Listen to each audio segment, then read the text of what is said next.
Let's fast forward in time from yesterday's adventure when Moses was a baby to today's adventure.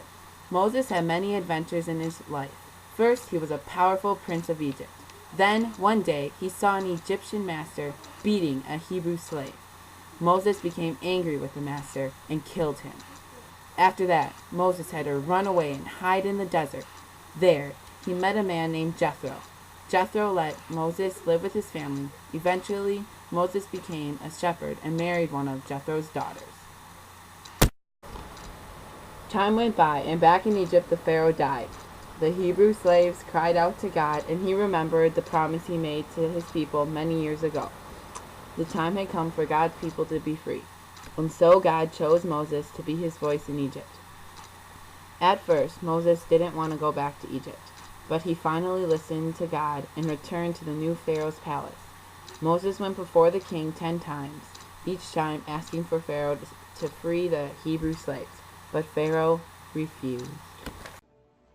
And the God of the Hebrews came to me. What? He commands that you let his people go.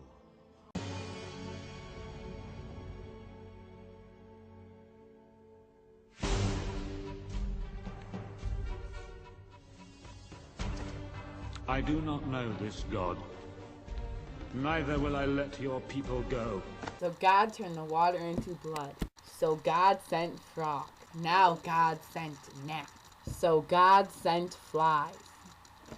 The cattle, horses, and other livestock died. Now God caused the Egyptians to break out with boils. Thunder, hail, and fire fell from the sky. So God sent locusts to eat up the crops. This time there was darkness for 3 days. Finally, God punished Pharaoh by sending the angel of death to kill all the Egyptian firstborn, but the angel would pass over the Hebrew households.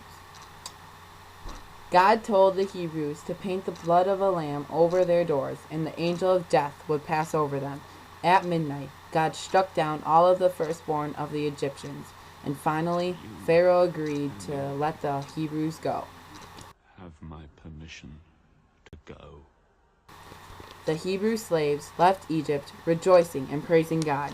God sent a cloud to guide them by day and a pillar of fire to guide them by night. Eventually, they set up camp by the Red Sea. Then, a very scary thing happened. Pharaoh changed his mind.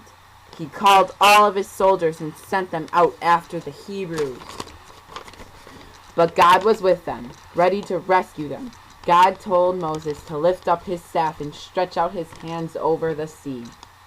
God parted the Red Sea, and the Hebrews walked through on dry land. When the Hebrews were safely across the sea, God told Moses to raise his staff over the sea once again, and the wall of water came crashing down on the Egyptians' shoulders.